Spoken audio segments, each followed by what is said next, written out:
अस्सलामुअलैकुम, मैं हूं अलीना शिगरी। अमेरिकी सदर डोनाल्ड ट्रंप की मसला कश्मीर पर सालसी की पेशकश भारत के लिए बड़ा सिफारती झटका है। भारतीय वजीर आजम की जारियत ने अक़वाम आलम को एक बार फिर मसला कश्मीर की तरफ मुतवज्जे कर दिया है, जो कि भारत के दरीना मौक़िफ़ कि वो बैनुल अक़वामी सालसी को कबूल नहीं करेगा के खिलाफ है। अमेरिकी सदर तो चाहते हैं कि दोनों मुमालिक के सरबराहान को मेज पर आने के लिए इकट्ठे डिनर करना चाहिए, मगर भारत आम ऑफिस को ठुकरा रहा है, बल्कि भारत इस तमाम सूरत हाल पर सीखता नजर आता है। वज़ीर आला पंजाब मरियम नवाज साहिबा ने फैसलाबाद में तकरीर करते हुए पाक भारत हालिया टकराव का क्रेडिट तो हासिल करना चाहा, मगर भारत या नरेंद्र मोदी का जिक्र तक नहीं किया। अलबत्ता 9 मई का हवाला देते हुए तहरीक इंसाफ पर कड़ी तनकीद की है। जिस वर्दी को डंडे पे टांग के, उसी वर्दी को डंडे पे टांग के उस वर्दी की तज़हीक की गई, उस वर्दी का मजाक उड़ाया गया, तो उस वर्दी को पहन के वो उसी वर्दी को पहन के उन फौजियों ने किए। और आज जब आप कामयाबी का जश्न मना रहे हैं।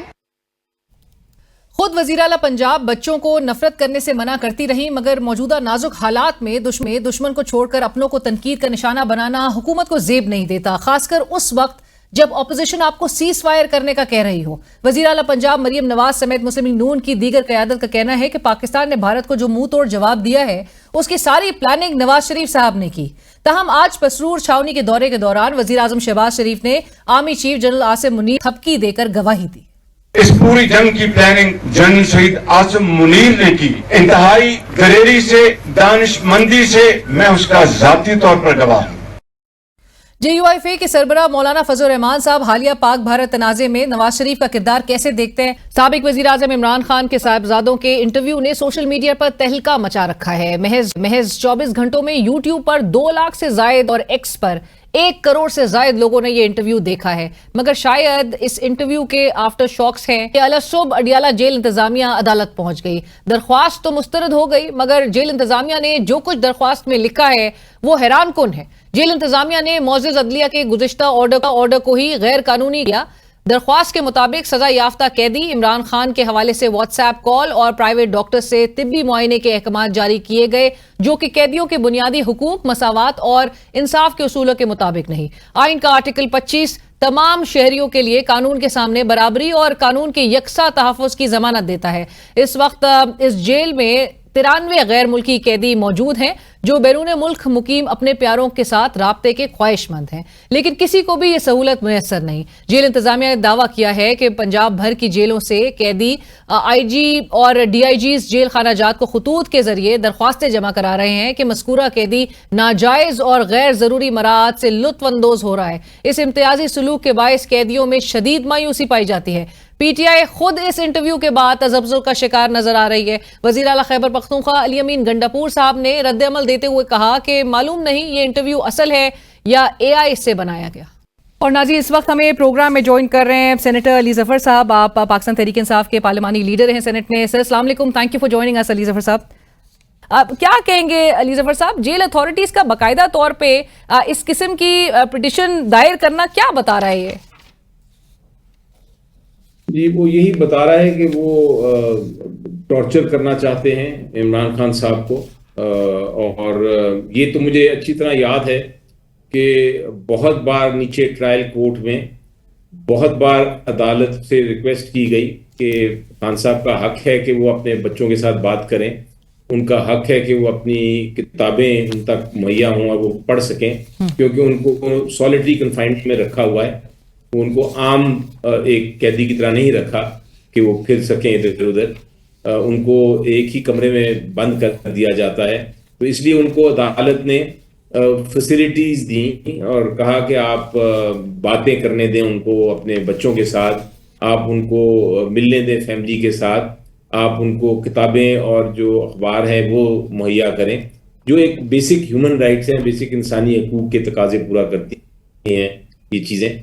और एक बार जब नहीं माना गया, दोबारा दरख्वास्त दी गई, दूसरी बार भी अदालत ने हुक्म यही फरमाया, तीसरी बार दोबारा से रिक्वेस्ट की गई, तो 3 बार ये हुक्म फरमाया है और 3 बार कुछ देर के लिए उस पर अमल दरामद होता है जेल अथॉरिटीज की तरफ से, और उसके बाद वो फिर उससे इनकार कर देते हैं। और अब तो उन्होंने बाकायदा तौर पे इसकी एक एप्लीकेशन कर दी जो सही तौर पे मुस्तरद की गई है, क्योंकि ये एप्लीकेशन का ना कानूनी जवाब बनता है, ना इंसानी हकूक के मुताबिक जवाब बनता है, ना आइन के तहत कोई इसका तकाजा पूरा होता है। जो गुज़िश्ता रोज इमरान खान साहब के साहबजादों ने जो इंटरव्यू दिया है, उसके बाद से ज्यादा ये जेल अथॉरिटीज हरकत में आ रही है। जी, हो सकता है ये इसकी इमीडिएट वजह हो सकता है ये एक रीजन हो, एक जिस जवाब बनाया गया हो। लेकिन मुझे तो ये लगता है कि ये एक स्ट्रेटजी है और बड़ी हमेशा से जब भी ये दरख्वास्त दी जाती थी तो जेल अथॉरिटीज इसको बहुत भरपूर तरीके से इसकी मुखालफत करते थे। तो मेरा ख्याल है कि ये बैकग्राउंड में तो ये था, शायद इमीडिएट उसकी वजह या जो फौरी वजह हुई है वो ये इंटरव्यू था। पर अलीज़फ़र साहब, अब ये जेल अथॉरिटीज की with all due respect double standards पर किस तरह से रिफ्लेक्ट और आया हो गए हैं पूरे पाकिस्तानी कौम के आगे, कि जहां पर एक तरफ इस्लामाबाद हाई कोर्ट के ऑर्डर्स होंगे तो उसको ही नॉन कंप्लायंस नजर आती है, और दूसरी तरफ वो आइन को कोट करके अपनी पिटिशन में जवाब बनाते हैं कि आइन के आगे और कानून के आगे तमाम शहरी जो है वो इक्वल ट्रीट होने चाहिए। जी देखिए, ये ज्यादती नजर आ रही है, साफ जाहिर है, इसमें कोई मेरा ख्याल है जो भी पढ़ रहा है सुन रहा है उसको समझ आ रही है कि ये इसके पीछे क्या है और क्या वजूहात हैं। जिस तरह मैंने कहा कि सिर्फ और सिर्फ ज्यादती करने के लिए ये किया गया है, लेकिन सियासत चूंकि हो रही है इस वक्त मुल्क में, तो ये सियासी कैदी ही है वो, और जो एक सियासी कैदी होते हैं, एक्स प्राइम मिनिस्टर हैं वो, पाकिस्तान की सबसे बड़ी पार्टी के लीडर है, तो उनकी फैसिलिटीज आम शहरी से भी ज्यादा होती है जो उनको दिया, जो अंडर ट्रायल हैं। मकसद उनके खिलाफ जो केसेस के फैसले हुए थे वो खत्म भी हो गए हैं, और अभी एक केस की अपील भी पेंडिंग है जो जिसकी समाअत होने वाली है। तो ये आम सिचुएशन नहीं है जिसको आप कत्ल के केस से कंपेयर करें या चोरी के केस से कंपेयर करें। ये तो एक सियासी इंतकाम लिया जा रहा है। छोटे से कमरे में रखा गया, वो कहते हैं कि एक वो उस कमरे में है जो कि एक डेथ सेल, यानी जो जिन लोगों के खिलाफ सजाए मौत हो उस कमरे में उनको रखा गया है। ये कौन से रूल्स में लिखा है? इमरान खान साहब के साहबजादे जो मैंने जिक्र किया, उन्होंने इंटरव्यू जो दिया, जिसको मिलियंस लोगों ने, करोड़ों लोगों ने दुनिया भर में वो इंटरव्यू देखा, और उन्होंने उस इंटरव्यू में कहा, दोनों साहबजादों ने, कि हमने तमाम जो ऑप्शंस हैं वो एग्जॉस्ट हो चुके थे, तो इसलिए अब हम एक इंटरनेशनल प्रेशर जो है वो सीख कर रहे हैं, और ताकि ये तमाम चीजें जो है वो हाईलाइट हो सके, और डेमोक्रेसी की रेस्टोरेशन की वो बात कर रहे हैं, रूल ऑफ लॉ की बात कर रहे हैं। आपका क्या रद्द अमल था, first response after this interview was had surfaced? देखिए, उनका हक है, क्यों उनके वालिद साहब को रखा गया है और उनके साथ नाइंसाफी हो रही है, झूठे मुकदमों में रखा हुआ है, और 600 से ज्यादा दिन हो गए हैं। तो उनकी मैं तो कहता हूँ बहुत बर्दाश्त है कि पहले इस तरह की वो बाहर उन्होंने स्टेटमेंट नहीं दी। उनके वो वालिद हैं और वो उनका हक है कि वो हर जगह जाके, हर फोरम पे जाके उनकी रिहाई की बात करें, और उनके साथ जो ज्यादती हो रही है उसकी आगाही करें बाकी लोगों को। तो मेरा ख्याल है इसमें मेरा तो रिएक्शन ये है कि उनका हक है और उनको वो करते रहें बेशक। इसमें कोई किसी को रोक नहीं सकता उनको, और ना रोकना चाहिए किसी को। और बतौर पीटीआई के एक सीनियर लीडर की हैसियत से आप समझते हैं पाकिस्तान तहरीक इंसाफ भी इस बात पे अलाइंड है कि अगर कोई ग्लोबल इंटरवेंशन होती है इमरान खान साहब की रिहाई से मुतालिक, तो वो भी पार्टी को भी काबिल कबूल होगा? देखिए, ये पार्टी का मौकफ टोटली डिफरेंट है। पार्टी ने तो बड़ा वाजे कर दिया हुआ है, बल्कि खान साहब ने खुद ही मुझे बताया और बार बार कहा है कि ये मेरा जहां तक ताल्लुक है, मेरे केसेस का जहां तक ताल्लुक है, मैं नहीं चाहता कि किसी किस्म की कोई फॉरेन इंटरफेरेंस हो। मैं अपने केसेस खुद ही जीतूंगा, झूठे मुकदमे हैं, और मैं अपनी इधर ही लड़ूंगा जंग। What does this tell us Ali Zafar साहब, कि क्या पाकिस्तान तहरीक इंसाफ की जो लीगल स्ट्रैटेजी है, जो आप लोग की हिकमत अमली थी, वो बहरहाल अब तक मौसर नहीं साबित हो पाई? तो ये तो एक पोजीशन है कि जहां तक केसेस का ताल्लुक है उसमें से मेन केसेस खत्म हो गए हैं। एक केस जो अल कादिर है उसकी भी समाअत होने वाली है, और एक अंडर ट्रायल है जो तोशाखाना 2 है।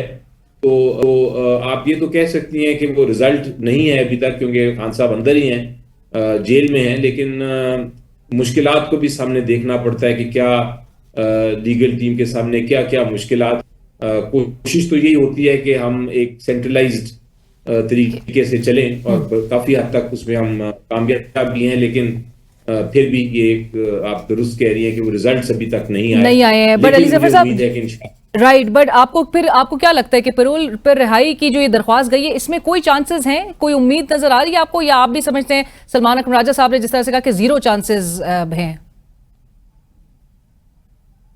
देखें, पैरोल की दरख्वास्त मेरी नज़र में ये पैरोल की दरख्वास्त अदालत के सामने शायद इतनी गुंजाइश नहीं बनती कानूनी तौर पे।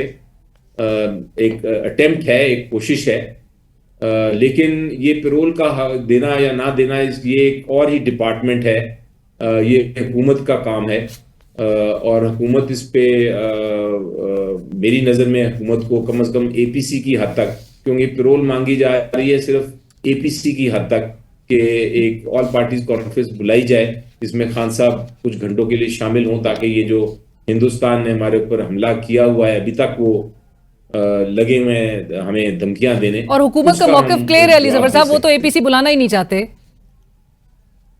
वो बुलाना नहीं चाहते। मेरी जो बात होती है और प्रोग्राम पे भी बात होती है, वैसे भी बात होती है, वो इस पर तैयार नहीं। लेकिन मेरा ख्याल है अगर वो सही पाकिस्तान के लिए सोचें तो उनको भी पता है अपने दिल में कि इमरान खान साहब से बेहतर इस मामले में कोई नहीं है। उनकी आवाज अगर आ जाएगी, एक बार बुलंद होगी, तो हम और मजबूत तरीके से अपना मौक़िफ़ पेश कर सकेंगे। हम ये नहीं कह रहे कि उनके बगैर कुछ नहीं होगा, लेकिन एक और मजबूती आती है। आपको भी कल के रोज इमरान खान साहब तक मुलाकात की एक्सेस जो है वो नहीं दी गई, और जिस पर आपने कहा कि पाकिस्तान तहरीक इंसाफ के अंदर कुछ एलिमेंट्स ऐसे जिसको आप बहरहाल तहकीक कर पाए हैं कि कौन वो एलिमेंट्स है जो आपके लिए ऑब्स्टिकल्स क्रिएट कर रहे हैं?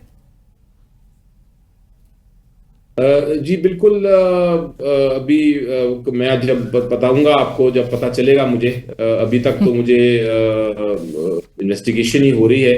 फवाद चौधरी साहब कह रहे थे कि बार्स में भी अब ये गुफ्तगू होना शुरू हो गई है कि 27वीं आईनी तरमीम करके ये जजेस की रिटायरमेंट की उम्र बढ़ाना चाहते हैं। तो आपको लगता है कि मखसूस नशिस्तें अब आपकी जमात की तरफ नहीं आएंगी? जी देखें, दो कानून तो मेरी नज़र में बड़ा वाजे है कि अगर पीटीआई को नहीं भी आएंगी तो एसआईसी जो है, जो जिसको ज्वाइन किया सबने, उन तक तो ये आ जानी चाहिए, जो एक ही बात है जी। हम फिर बाद में कर लेंगे, लेकिन ये नहीं हो सकता कि आप पीएमएलएन को दे दें या आप पीपल्स पार्टी को दे दें। Right, thank you so much, बहुत शुक्रिया अली ज़फर साहब फॉर जॉइनिंग अस। इसी के साथ ही बढ़ते एक ब्रेक की तरफ, हमारे साथ रहिए।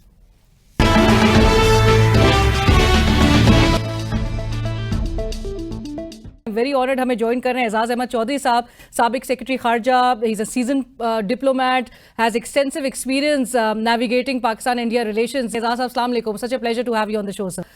अभी जो भारतीय सिफारती मौक़िफ़ सामने आ रहा है, जिसमें उनके दफ्तर खारजा के तर्जुमान रणधीर जायसवाल बारहा ये कह रहे हैं कि कश्मीर एक बायलैटरल इशू है और इसमें थर्ड पार्टी इंटरवेंशन का सवाल ही पैदा नहीं होता, और सिंताज मुआहिदा उनके अकॉर्डिंगली सस्पेंडेड है, ये मौतली इसकी बरकरार है।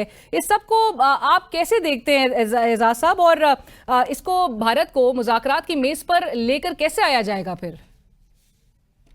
जी, ये मोदी सरकार का एक मौक़िफ़ है जो मेरे ख्याल में दुरुस्त नहीं है। मामला तो हमेशा बातचीत से ही हल होते थे, और अब आपने देखा कि सदर ट्रंप और दुनिया का, अभी मैं उनका भी बयान सुन रहा था, जो सऊदी अरेबिया के क्राउन प्रिंस हैं जी, सारे ये कहते हैं कि बातचीत से मसले को हल करें, टेंशन्स ख़त्म करें, लेकिन भारत की तरफ से जारहाना रवैया अभी तक जारी है।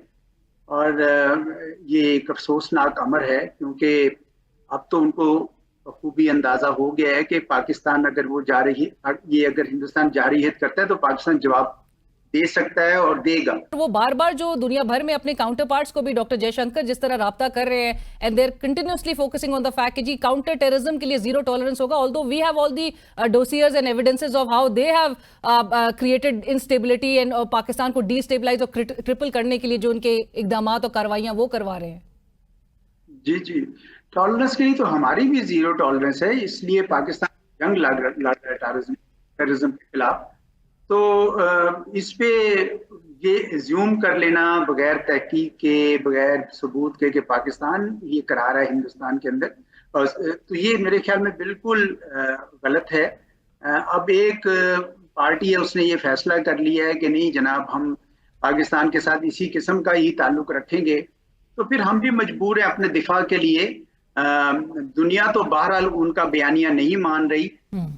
जल्द या बदेर उनको बहरहाल इसी रास्ते पे आना पड़ेगा, क्योंकि और कोई रास्ता है नहीं सिवाय इसके कि दोनों मुल्क जो हैं वो बातचीत का ही सहारा लें, क्योंकि ये जंगो-जदल कब तक किसके हक में आएगी, ये बात उनको सारे मुल्क समझाने की कोशिश कर रहे हैं। उम्मीद करते हैं कि किसी दिन उनको ये बात समझ आएगी। बट एजाज साहब, आपके ख्याल में सीज फायर के दौरान फिर क्या हमसे कोई तकनीकी गलती हो गई है कि हमें 10 मई को ही चाहिए था कि जंग बंदी के दौरान सिंतास मुआहदे के रिवर्सल को भी हम उसके साथ ही कंडीशनलाइज मशरूत कर देते? जी, मेरे ख्याल में उसके ऊपर तो बहरहाल बात करनी है, क्योंकि उस वक्त तो आपको पता है एक जंगी माहौल था, पाकिस्तान ने जबरदस्त जवाब दिया हुआ था। वहां से ऑफर आई कि अभी आप फिलहाल इसको कर दें, तो उन्होंने कहा, हमारे लोगों ने कहा हम तो पहले ही तैयार हैं।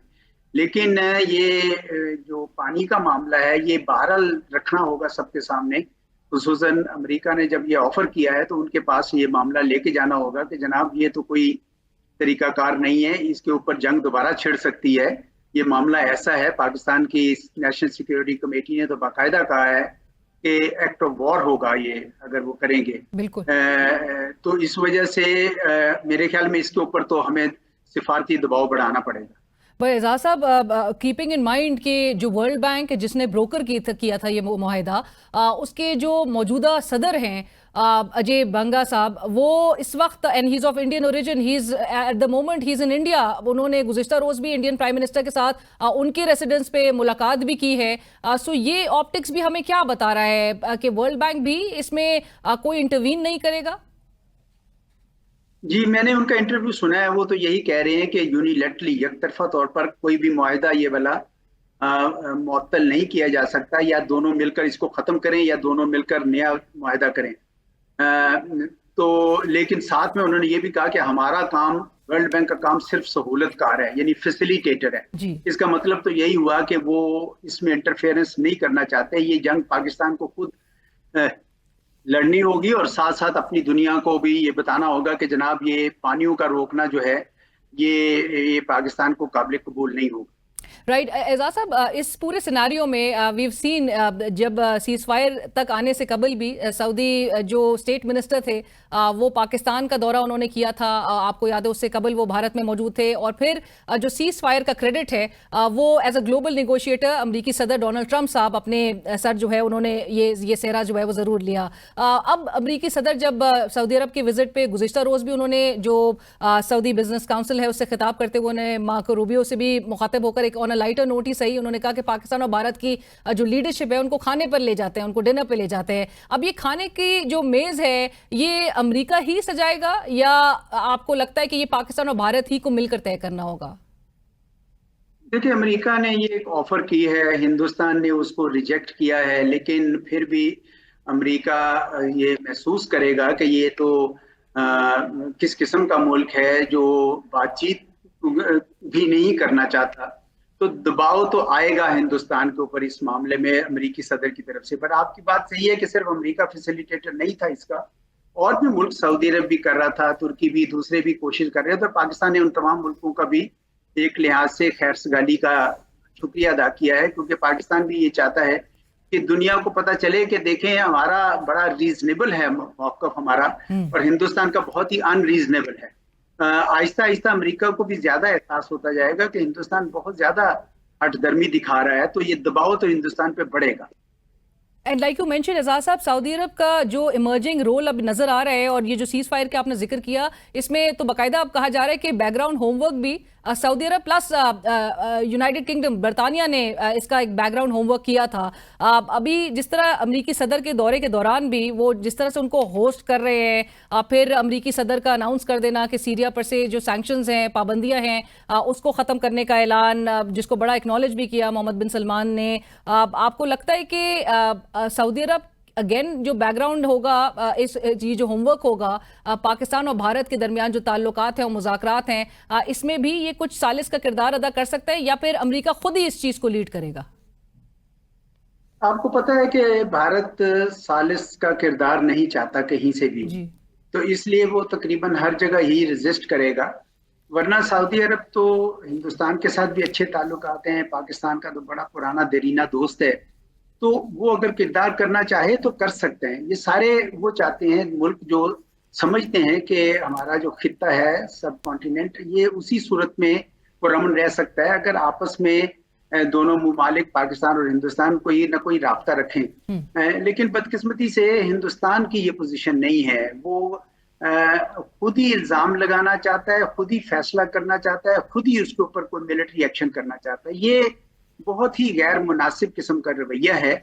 लेकिन बहरहाल है, मुल्क इस किस्म का है कि वो पाकिस्तान के साथ बातचीत नहीं करना चाहता, तो इस वजह से ये सारे जो टेंशन हैं, जो मसाइल हैं, वो इसी वजह से चल रहे हैं। एजाज साहब, आखिर में डू यू स्टिल फील कि पाकिस्तान को ये कहा तो जाता है कि अपने नेबर के हवाले से हमें बड़े विजिलेंट और बड़ा क्लोजली उनको मॉनिटर करने की ज़रूरत है, उनके मूव्स को बड़े क्लोजली देखने की ज़रूरत है, but do you feel the war clouds are over completely, या ख़तरात अभी भी मौजूद है? और आज जो डेवलपमेंट देखी गई, जहाँ पर जो कैदियों का तबादला हुआ है, हमने उनके BSF के जो एहलकार हैं उनको वापस भेजा, उन्होंने हमारे एहलकार को वापस भेजा, ये एक्सचेंज आपको लग रहा है कि टेंशंस डिफ्यूज करने के हवाले से एक डिप्लोमेटिक लेवल पे ही सही, डिप्लोमेटिक टर्म्स के लिहाज से ही सही, ये एक गुडविल जेस्चर के तौर पे देखा जाएगा? ये अच्छी बात है। और भी इसी तरीके से बहुत सारे पाकिस्तान के कैदी वहां पे हैं जो अपनी टर्म पूरी कर चुके हैं। हिंदुस्तान के फिशरमैन हैं जो यहाँ पे गिरफ्तार हैं। तो ये जेस्चर्स तो करने चाहिए, क्योंकि बाहमी एतमाद साजी के लिए इस तरह के काम जरूरी हैं। हर वक्त जंगी माहौल में रहना मुनासिब नहीं है, दोनों मुल्कों के लिए नहीं है। और हिंदुस्तान के अंदर से भी अब आवाजें उठ रही हैं जो उनको समझा रही हैं कि जनाब, आप अपनी ये जारहाना रवैया छोड़िए और पाकिस्तान के साथ एक पुरअमन बकाए बाहमी पीसफुल को एग्जिस्टेंस जिसे कहते हैं वो कीजिए। अल्टीमेटली तो उधर ही जाने हैं। Right sir, thank you so much Ejaz साहब फॉर योर टाइम। प्रोग्राम में नजीर वक्त हुआ एक ब्रेक का, हमारे साथ रहिए। और नाज़रीन, इस वक्त प्रोग्राम में हमें ज्वाइन कर रहे हैं साबिक गवर्नर सिंध, सीनियर सियासतदान मोहम्मद जुबैर साहब। जुबैर साहब, अस्सलाम वालेकुम, thank you for joining us. Although कि आपको पता है कि वजीर इत्तलात अता तारड़ साहब हो, राना सनाउल्लाह साहब हो, सब ने बड़ा सराहा पाकिस्तान तहरीक इंसाफ के रोल को। इवन सोशल मीडिया के वो वॉरियर्स का DG ISPR ने भी जिक्र किया। ऐसे में मरियम साहिबा का ये जिक्र करना और इस किस्म की गुफ्तगू के 9 मई को जिस एयरफोर्स के जहाज़ों को जलाया, उसी एयरफोर्स ने राफेल तैयारे को गिराया, ये क्या बता रहा है हमें? एक तो ये बता रहा है कि वी आर बैक। जो सबसे अच्छी चीज करते हैं कि जो हुकूमत वक्त है, जिसमें जाहिर है PMLN लीड कर रही है, उनका 1 पॉइंट एजेंडा होता है कि PTI को किसी तरह से आप उनको घसीटें और उनको गंदा करें। सो काफी दिन हमने देखे यूनिटी, और काफी दिन हमने देखे कि एक दूसरे पर कीचड़ नहीं उछाल रहे थे। सो पाकिस्तान के अवाम भी थोड़ा सा परेशान होने शुरू हो गए थे कि ये जो नेशनल यूनिटी है ये कब तक है। तो ये वो साइलेंस ब्रेक हुआ है मरियम नवाज की तरफ से। और जाहिर सी बात है, अगर वो ये कह रही हैं कि पाकिस्तान के अवाम समझते हैं कि 9 मई वाले नहीं, हम 10 मई वाले, द रियलिटी, द फैक्ट कि वो ये बात कर रही हैं, अभी भी उनको सिर्फ अगर किसी से सियासी तौर पर खतरा है तो वो PTI से, इसलिए उस पर अब वो अटैक कर रही हैं। सो हम ये आइंदा चंद घंटों में, दिनों में, हफ्तों में वही देखेंगे जो पहले हो रहा था इस क्राइसिस से पहले, कि PMLN की जो लीडरशिप है पंजाब के लेवल पर और फेडरल लेवल पर, वो PTI को अटैक करती हुई नजर आएगी। पर जुबैर इसके साहब, बावजूद जो जी, आपने पॉइंट किया था, वो मैं उसको दोहरा भी दूं। अता तारड़ ने एक्नॉलेज किया, राना सना का भी आपने जिक्र किया, बट अता तारड़ बिकॉज इंफॉर्मेशन मिनिस्टर हैं और उनके पास ज्यादा फैक्ट्स मौजूद होंगे जिसके बेसिस पर उन्हें पाकिस्तान 2 फ्रंट्स पर ये जंग जो है वो, अगर आप कहें, जीता है। एक तो मिलिट्री फ्रंट, उसमें एयरफोर्स का जो कलीदी रोल था और जिस तरह से उन्होंने डोमिनेट किया और चंद घंटों में जिसको कहते हैं ना बाजी पलट दी। तो एक तो air force, no one can deny that fact, absolutely. But उसको फिर एक बयानिया भी बनाना था। और बयानिया सबसे ज्यादा अलीना इंपॉर्टेंट होता है, क्योंकि ये स्टेट ऑफ माइंड होता है। वो कहेंगे हम जीते, हम कहेंगे हम जीते, ये कौन फैसला करेगा? ये अगर पाकिस्तान के अवाम बाहर निकल के और जोश और जज्बे से और ये फख्र महसूस कर रहे हैं कि ये जंग हमने जीती है, तो उसका एक बयानिया बनाया गया था। और उस बयानिया बनाने में 2/3 कंट्रीब्यूशन जो है वो पीटीआई की थी। और उनके लिए किसी को कहने की जरूरत नहीं, पाकिस्तान के लिए जज्बा किसी को कहने के लिए नहीं होता कि जी अब आप पाकिस्तान का हिंदुस्तान से मुकाबले और आप पाकिस्तान के जज्बे को रखते हुए अपना बयानिया बनाएं, किसी को कहने की जरूरत नहीं होती, चाहे उसका ताल्लुक पीपल्स पार्टी से हो, पीटीआई से हो, नून लीग से हो, एएनपी से हो। When it comes to Pakistan we are all one. और मेरा ख्याल है पीटीआई का एक बहुत कलीदी रोल रहा है and that has to be acknowledged. और उसको इतनी जल्दी खत्म करना जाहिल और कर अटैक देना। करना शुरू करना, and how badly Zubair sahab, मतलब how badly does this reflect on part of our own government? और जो कामयाबियां हमने समेटी हैं और जो हमारा एडवर्सरी था वो तो हमारे वीक पॉइंट्स को लेकर निशाने पे रखा हुआ था कि हमारे मुल्क में बड़ी पॉलिटिकल इंस्टेबिलिटी है, हमारे मुल्क में आपको पता था वो एहतजाज हो रहा था इवन कनाल्स के मामले को लेकर, तो ये तमाम चीजें उनके फिंगर टिप्स पे थी। ये दोबारा से एक जवाब पेश करने की कोशिश की जा रही है एडवर्सरी को कि आइए, और मतलब हम पॉलिटिकली अभी भी हमारे में सीज फायर नहीं हो सका है। एक तो बड़ी इसकी मेरा ख्याल टैक्टिकल मिस्टेक है मरियम की तरफ से कि इस वक्त ये छेड़ना, क्योंकि ऑपोजिशन लास्ट वेडनेसडे ट्यूसडे की रात को, ट्यूसडे और वेडनेसडे की दरमियानी रात को इंडिया ने अटैक किया था, वो जो पहला अटैक किया था लास्ट वीक बहावलपुर और मुरीद के वगैरह में। और आपको पता है कि वेडनेसडे की शाम को 5 बजे ऑल पार्टीज कॉन्फ्रेंस थी लाहौर पे ऑपोजिशन की। And the first thing that I did, because I was going to be part of that, तो मैंने जो भी होस्ट थे उनको और 2-4 लोगों को भेजा कि भाई ये इंडिया ने अटैक करके, तो मेरा ख्याल है अब ये तो कॉन्फ्रेंस नहीं होनी चाहिए, because it doesn't make any sense कि जी ऑपोजिशन अपनी पॉलिटिक्स शुरू करे और हुकूमत को निशाना बनाए। अब आपने ऑपोजिशन को, इट वाज जस्ट स्ट्रगलिंग कि हम वापस कैसे सियासी अपनी जद्दोजहद का आगाज करेंगे। आपने खुद उनको प्लेटफॉर्म प्रोवाइड कर दिया। अब जाहिर है ऑपोजिशन की तरफ से उनके खिलाफ अटैक होने शुरू होंगे, that will provide the opportunity कि ऑपोजिशन फिर ये कहेगी कि ये तो अच्छा आपने खुद इसको पीछे छोड़ दिया और अब आप सियासी तौर पर तो हमें एक मौका मिल गया, तो हम वापस अपनी ऑपोजिशन सियासत करेंगे और भरपूर अंदाज में करेंगे। राइट, बट मैं जुबैर साहब अब इसी उससे मियां साहब की जो खामोशी थी उससे मुतालिक भी ज़रूर आपका रिस्पांस मैं चाहती हूँ नाजरीन तक भी पहुंचे। इरफान सिद्दीकी साहब ने कहा कि नवाज शरीफ उस 5 रोज़ा जंग में दबंग तरीके से बोला है, अमली तौर पर बोला है, उसने ज़बान हिलाई या नहीं, उसने भारत के दरो दीवार ज़रूर हिलाए हैं। मौलाना साहब ने भी बहरहाल उनकी खामोशी पर सवाल उठाया कि उनकी ज़रूरत थी मगर वो सामने नहीं आए। अब पंजाब की जो वज़ीर इत्तलात है उन्होंने कहा कि स्ट्रैटेजाइज करने से लेके फॉर्मुलेट करने तक जो है वो तमाम चीज़ें मियां साहब ही कर रहे थे, उन्हीं की क़यादत में ये सब कुछ हुआ है। How would you respond to this? क्या मियां साहब एक तो खामोश क्यों थे, since you know him fairly well, जरा ये भी बताइएगा। और दूसरा ये कि मियां साहब क्या वाकई में हमारी तरफ से जो रिटेलिएटरी रिस्पॉन्स गया उसके फेवर में थे? देखिए जाहिर सी बात है, ये तो आप भी हैरान होंगी और मैं भी हैरान हूँ क्योंकि हमने कुछ सुना नहीं था। सो जब सीज फायर हो गया और उसके बाद से ये बयानात आने शुरू हो गए कि जी सारी प्लानिंग वो कर रहे थे और उन्होंने इंडिया को हिला दिया था, ये तो जाहिर सी बात है ऐसा हुआ नहीं। ऐसी कोई स्किल किसी के पास नहीं है कि खामोश रह के बगैर बयान दिए हुए, बगैर नजर आए हुए, बगैर देखे हुए टीवी स्क्रीन पर इंडिया लरजना शुरू हो जाएगा। ऐसे तो कोई चीज आज तक तो साइंस ने इजाद नहीं। वो क्यों नहीं बोले ये मैं आपको जरूर बता सकता हूँ विदाउट एलिब्रेटिंग मच, कि पहले दिन से मुझे पता था वो नहीं बोलेंगे, क्योंकि वो जिस तरह से उनकी थिंकिंग है when it comes to Pakistan India relations, एक तो वो सबके सामने है कि फॉरेन पॉलिसी के हवाले से वो इंडिया के साथ उस हद तक जाने के लिए तैयार हमेशा से रहे हैं, वो कदम उठाने के लिए जो कि कोई और सियासतदान या मिलिट्री लीडर पाकिस्तान का तैयार नहीं रहा कभी भी। तो वो एक रिस्क है। जाहिर है पाकिस्तान इंडिया के रिलेशंस की जब हम बात करते हैं, उसको ठीक करने की बात करते हैं, तो एक रिस्क होता है, बिकॉज एक हमारे मुल्क में एक इंडिया को दुश्मन ट्रीट किया जाता है। जब 98 में एटमी धमाके हुए थे तो उसके 8 महीने बाद मियां नवाज शरीफ वाजपेयी साहब को यहाँ लाहौर में लाने के लिए उन्होंने एक बहुत बड़ा एक कदम उठाया था। और उस वक्त की मिलिट्री जो थी, जितनी भी एस्टैब्लिशमेंट थी, जनरल मुशर्रफ आर्मी चीफ थे, वो बड़ा भरपूर अंदाज में अपोज किया था।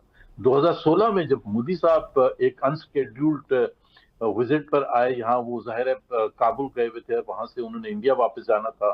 तो उस वक्त तो उससे भी ज्यादा ऑपोजिशन उस वक्त की मिलिट्री की तरफ से हुई थी, और तमाम लोगों ने कहा था कि ये तो बहुत ही आपने गलत किया। और मोदी का ऑब्वियसली वाजपेयी साहब के मुकाबले में ही सीन एज मोर एंटी पाकिस्तान देन वाजपेयी साहब वाज। बट लोग भूल जाते हैं वाजपेयी साहब, मैं 98 99 की बात कर रहा हूँ, बाद में हमने देखा कि he obviously was admired by Musharraf and everything, but उस वक्त इतना नहीं था। सो वो रिस्क लेने के लिए तैयार हैं।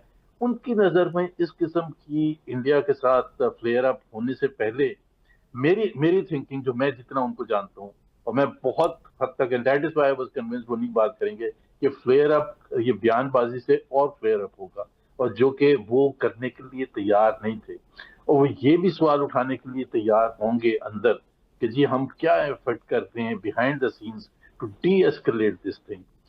2015 या 16 में एक across the line of control बहुत ज्यादा बमबारी हो रही थी दोनों तरफ से, और काफी टेंशन हो गई थी। तो सब एक जाहिर है इंडिया के खिलाफ बयान दे रहे थे, असेंबली में तकरीर हो रही थी। जो उन्होंने बयान दिया था which was very different because he wanted de escalation, और उन्होंने ये कहा था this is precisely the reason that the process of dialogue must always continue. So, ना पाकिस्तान को उस तरह से डिफेंड किया, ना इंडिया को एक्यूज किया, और उसको वो डी एस्केलेशन की बात कर रहे थे। तो वो एक अगर पॉलिटिशियन वो समझ सके, मेरे ख्याल पीएमएलएन वाले खुद भी नहीं ज्यादातर समझते होंगे कि उनका नजरिया इस सारे उसमें प्रोसेस में, मैं ये नहीं कह रहा कि वो सही था, बट उनका नजरिया जो है ना हट के होगा। That is why it did not speak. इतने बेवकूफ तो नहीं है कि वो पूरी कौम कह रही है कि वो चुप क्यों है, और इतनी सियासी तौर पर आप जंग हो गई, जंग शुरू हो गई, उस वक्त भी नहीं बोले। जंग खत्म होगी जब ट्रंप ने अनाउंस कर दिया, तो उनका एक ट्वीट तो मियां साहब ने अल्लाह का शुक्र अदा किया। नहीं किया उन्होंने जी। सो जुबैर साहब, मतलब फिर ये अवाम समझे कि जो हमारे तरफ से जो एक बिफिटिंग रिस्पॉन्स गया, मियां साहब उसके फेवर में नहीं थे, यानी नहीं होंगे। बिल्कुल नहीं, मतलब देखे ना, वो कोई बच्चे तो नहीं है कि सियासी तौर पर इतना बड़ा एक इशू है, पाकिस्तान इंडिया जंग हो रही है, जंग होने से पहले इतना ज्यादा फ्लेयर अप हो चुके हैं, और वो एक लफ्ज भी ना बोले। आपने ये भी नहीं देखा कि वो मीटिंग करते हुए नजर आए हैं, पाकिस्तान इंडिया रिलेशंस और टेंशन को देख के वो जाती उमरा में कोई आया हो और उनके साथ मीटिंग करते हों, या वो इस्लामाबाद में नजर आए हो। तो ये अस्मा बुखारी का बयान करना ऑब्वियसली मज़ाक़ खेज है। एक सियासी तौर पर भी एक मेरा ख्याल है डिफेंड करने की इस किस्म की जरूरत भी नहीं थी। और दूसरा बयान तो मेरा ख्याल है बहुत ही मज़ाक़ खेज है कि जी इंडिया वाले हिल गए, उनके दीवार हमने हिला दिए। वो जुबैर साहब वो कहते हैं ना कि success has many fathers, failure has none, failure is an orphan. या बट एक चीज है ना, उसमें भी एक चीज है ना, उनके भाई को क्रेडिट दे देना वजीर आज़म। आप ज्यादा आप शहबाज शरीफ को कहें कि जी वो प्राइम मिनिस्टर थे और सारा का सारा जो प्रोसेस था उन्होंने लीड किया था, उसमें बहस में, और आप कर सकते हैं कि कितना उनका था कितना नहीं था। लेकिन ये कहना कि जी नवाज शरीफ ना वो नजर, मैं तो कह रहा हूँ नजर भी नहीं आए थे। एंड बाय द वे आप भी उस वक्त प्रोग्राम कर रही थी, सियासी तौर पर आप फॉलो करती, इवेंट सारे देख रहे थे कि क्वेश्चन रेज हो रहा था रोज कि वेयर इज नवाज शरीफ। तो ये तो नहीं हो सकता कि पीएमएलएन की leadership was not concerned about it. और मैं आपको ये भी बता दूं कि बहुत लोगों ने कहा होगा कि मियां साहब ध्यान दे दें, बड़ा खराब लगेगा कि अगर आप नहीं बोलेंगे। तो आपके ख्याल में वो ये सजेस्ट कर रहे होंगे मियां साहब को कि बयान दे दें? 100% क्यों नहीं कहे भाई, आप खुद बताएं कॉमन सेंस क्या कहते हैं। कॉमन सेंस यही कहते हैं ना कि भाई या तो ये है कि वजीर आजम आप हैं शहबाज शरीफ, आपको बयानबाजी से ज्यादा आपको एक्शन पर के जी आप आर्म फोर्सेस के साथ मुलाकातें कर रहे हैं, आप army chief, naval chief, air force chief के साथ मुलाकातें कर रहे हैं, आप नेशनल सिक्योरिटी कमेटी की मीटिंग प्रिसाइड कर रहे हैं। तो वहां पाकिस्तान इंडिया रिलेशंस के टेंशन को ही लेके बात हो रही है, और ये भी उसकी स्टेटमेंट आ रही है कि जी क्या पाकिस्तान का मौक़िफ़ होगा, क्या रिस्पॉन्स होगा, and so on and so forth. So वजीर आजम को खड़े होकर नारेबाजी करने की तो जरूरत होती भी नहीं है, लेकिन हालांकि इससे ज्यादा करना चाहिए था मैं Shahbaz Sharif, because obviously you have to become a war time prime minister, you have to be seen as aggressive and whatever. भाई आप एक जंग कर रहे शर्मा के तो नहीं करते ना, आप एग्रेसिवनेस भी शो करते हैं। तो दैट वाज लैकिंग शहबाज शरीफ के, और उनकी खासतौर पर जो तकरीर थी that was a victory speech, but वो ऐसे उनके चेहरे से लग रहा था कि वो एक हारने के बाद स्पीच कर रहे हैं। हालांकि उनको पढ़ना नहीं चाहिए था, अपेरेंटली ही वाज रीडिंग वो जो होता है स्क्रीन से, बट वो एक अलग क्वेश्चन है, वो तो हम उस पर उनकी एबिलिटी टू स्पीक और इंस्पायर वो एक क्वेश्चन होता है हमेशा से। लेकिन नवाज शरीफ का ना बोलना, मुझे तो पहले दिन से पता था कि ही विल नॉट, कि वो नहीं बोलेंगे। But thank you so much Zubair साहब फॉर ज्वाइनिंग अस। बट इसके साथ ही प्रोग्राम की टीम अलीना शेखी को इजाजत दीजिए। अल्लाह हाफिज।